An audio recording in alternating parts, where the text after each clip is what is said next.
Students, class 9th के लिए आज नेक्स्ट वीडियो है। आज हम पढ़ेंगे माइटोकॉन्ड्रिया के बारे में। तो माइटोकॉन्ड्रिया का सिंगुलर है माइटोकॉन्ड्रियोम। सबसे पहले माइटोकॉन्ड्रिया होता क्या है? माइटोकॉन्ड्रिया जो एटीपी होती है बॉडी में, जो एनर्जी रिलीज होती है, ये स्टोर हाउस होता है उसका। ठीक है, तो सबसे मेन और इम्पोर्टेंट होता है पूरी सेल में ये। ठीक है, mitochondria are organelles found in cytoplasm of all eukaryotic cells. सारी यूकैरियोटिक सेल्स में पाया जाएगा, सिर्फ किसको छोड़ के? Mature mammalian red blood cells और एंडोप्लाज्मिक रेटिकुलम, गोल्जी बॉडीज जो हमने पढ़ी थी वो भी मैच्योर रेड ब्लड सेल्स में प्रेजेंट नहीं थी।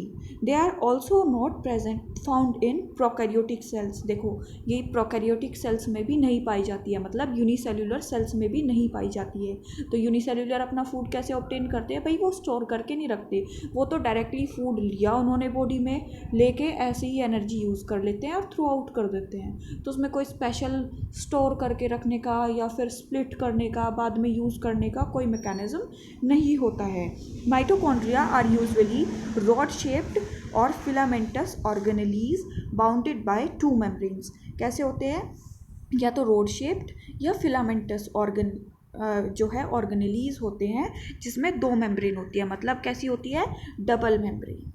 देखो, सबसे पहले एक ये इनर वाली मेम्ब्रेन है, फिर आउटर मेम्ब्रेन है। इसी पे डीएनए प्रेजेंट होता है, कुछ सिस्टीय बॉडी अटैच होती है, राइबोसोम्स भी अटैच होती है जो कि प्रोटीन सिंथेसिस में हेल्प करेगा, मैट्रिक्स भी प्रेजेंट होता है, और जो जितना भी ये आउटर स्पेस है इसको बोलते हैं पेरीमाइटोकॉन्ड्रियल स्पेस।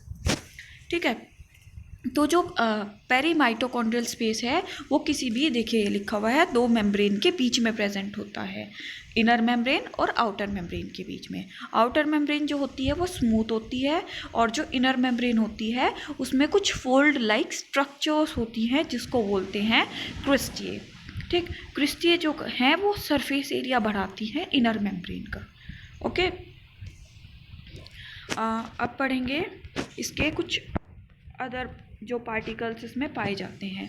तो जो सिस्टिए होते हैं वो बहुत ही क्लोजली पैक्ड पार्टिकल्स होते हैं, जिनको बोलते हैं एलिमेंट्री पार्टिकल्स, F1 पार्टिकल्स, ऑक्सियोसोम्स। मतलब तीन नाम से जाना जाएगा उसको, या तो एलिमेंट्री पार्टिकल, सिस्टिए बॉडी भी बोल सकते हैं, F1 पार्टिकल्स भी, और ऑक्सियोसोम्स।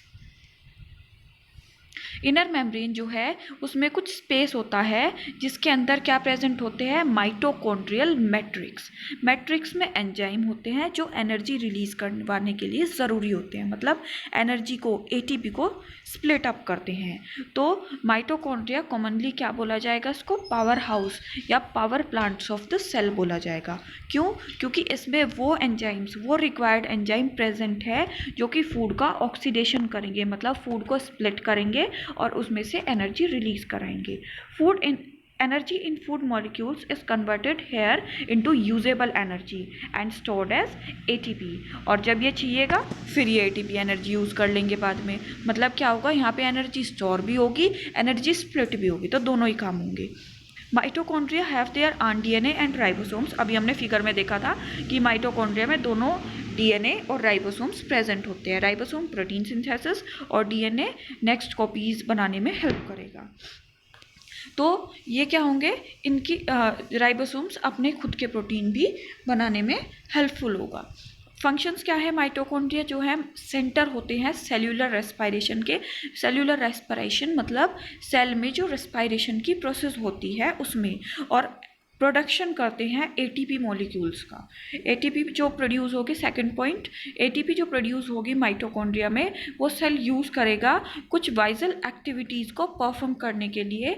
और मतलब जितनी भी हमारी बॉडी की जो एक्टिविटीज़ होती है या फिर जो मैकेनिकल या फिजिकल वर्क होता है उसमें हेल्प करते हैं। जैसे कि कुछ एग्जांपल ले सकते हैं, हैंड मूवमेंट या रनिंग, राइटिंग, कुछ भी। अब बात करते हैं प्लास्टिड्स की। प्लास्टिड्स क्या है? ये सिर्फ प्लांट सेल में पाए जाते हैं और कुछ प्रोटिस्ट में, जैसे कि यूग्लिना, जो फोटोसिंथेसिस परफॉर्म करते हैं। एब्सेंट होते हैं एनिमल सेल में। These are the largest cell organelles in the cytoplasm in plant cell. और सबसे बड़े सेल ऑर्गेनेलीज यही होते हैं। ठीक है, जैसे माइटोकॉन्ड्रिया था वो तो एनर्जी स्टोर करके रख रहा था, अब प्लास्टिड्स क्या है, एनर्जी का फॉर्मेशन करेगा, मतलब यहाँ पे फोटोसिंथेसिस प्रोसेस होगी, फूड बनेगा। माइटोकॉन्ड्रिया में स्टोर हो रही थी एनर्जी और स्प्लिट हो रही थी, ठीक है। इन स्ट्रक्चर दे आर मोर और लेस रिजेंबल टू माइटोकॉन्ड्रिया। ये अगर स्ट्रक्चर वाइज बात करते हैं माइटोकॉन्ड्रिया से बहुत ज़्यादा रिसेंबल कर सकते हैं। Like them they also have their आन जीनोम एंड राइबोसोम्स। जैसे माइटोकॉन्ड्रिया का खुद का डीएनए होता है, ऐसे ही इसमें भी खुद के डीएनए, जीनोम मतलब, और खुद का राइबोसोम्स होता है। ये लार्ज स्पेरिकल सी ओवोइड या डिस्क शेप स्ट्रक्चर्स हो सकते हैं। जितने भी प्लास्टिड है वे भी डबल मेम्ब्रेन बाउंडेड स्ट्रक्चर है, जैसे कि माइटोकॉन्ड्रिया डबल मेम्ब्रेन बाउंडेड था। मैट्रिक्स, जिसको स्ट्रोमा बोलते हैं प्लास्टिड्स का, उसमें बहुत सारे सिस्टम्स होते हैं, मेम्ब्रेन सिस्टम होते हैं, जिसको बोलते हैं ग्रेना या ग्रेनम। जितने भी ग्रेनम होंगे उसमें मेम्ब्रेन बाउंड फ्लैटन सेक लाइक स्ट्रक्चर होंगी, जिसको बोलेंगे थाइलाकॉइड। मतलब स्ट्रोमा में क्या होते हैं, कुछ सिस्टम होते हैं मेम्ब्रेनस सिस्टम ग्रेना, और ग्रेना के स्टॉक में प्रेजेंट होते हैं थाइलाकॉइड्स। और हर थाइलाकॉइड मॉलिक्यूल में क्लोरोफिल प्रेजेंट होता है। क्या प्रेजेंट होगा, क्लोरोफिल, और क्लोरोफिल पिगमेंट होता है फोटोसिंथेसिस के लिए। जितने भी प्लास्टिड होते हैं वो कंटेन करते हैं कुछ pigments. On the basis of pigment की कौन सा पिगमेंट प्रेजेंट है, तो 2 टाइप्स में डिस्ट्रीब्यूट की गए हैं, ल्यूकोप्लास्ट और क्रोमोप्लास्ट। सबसे पहले बात करते हैं ल्यूकोप्लास्ट की। ल्यूकोप्लास्ट क्या होते हैं, कलर्ड प्लास्टिड होते हैं। ये क्या करेंगे, ये they form and store food in the form of starch, protein, fat, oil. तो फूड कौन सी फॉर्म में स्टोर करेंगे, स्टार्च, प्रोटीन, फैट या ऑयल ड्रॉप्स की फॉर्म में, ठीक है। ये कहाँ पे प्रेजेंट होंगे, सेल के स्टोरेज पार्ट में या फिर अंडरग्राउंड स्टेम्स, जैसे कि कैरेट हो गया, उन सब में, ठीक है। अगला है क्रोमोप्लास्ट। ये होंगे कलर्ड प्लास्टिड, और सेवरल टाइप्स हो सकते हैं इसके। सबसे इम्पॉर्टेंट जो क्लोरोप्लास्ट है वो है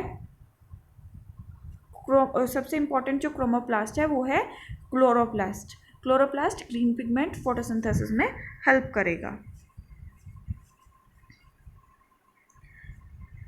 क्लोरोप्लास्ट जो है ग्रीन पिगमेंट क्लोरोफिल प्रेजेंट होता है। क्लोरोफिल रिस्पॉन्सिबल होता है फूड फॉर्मेशन के लिए, हेल्प करेगा फोटोसिंथेसिस में। अदर क्रोमोप्लास्ट फ्रूट्स, वेजिटेबल्स और फ्लावर्स में भी प्रेजेंट होते हैं।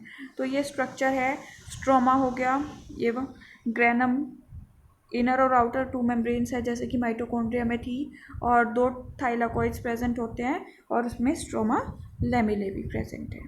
फंक्शन क्या है, सबसे इंपॉर्टेंट फंक्शन यही है क्लोरोप्लास्ट का, क्लोरोफिल पिगमेंट की हेल्प से फोटोसिंथेसिस प्रोसेस में हेल्प करेगा।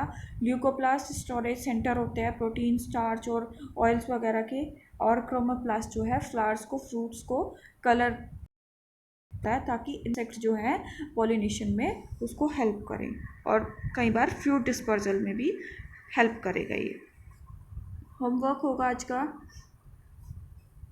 Explain the function of mitochondria with diagram. कोई भी 2 फंक्शन बताने हैं आपको और डायग्राम ड्रॉ करना है। Right the important function of chlorophyll. Chlorophyll का इंपॉर्टेंट फंक्शन वही है, पिगमेंट हेल्प करता है फोटोसिंथेसिस की प्रोसेस में, और क्रोमोप्लास्ट क्या होते हैं।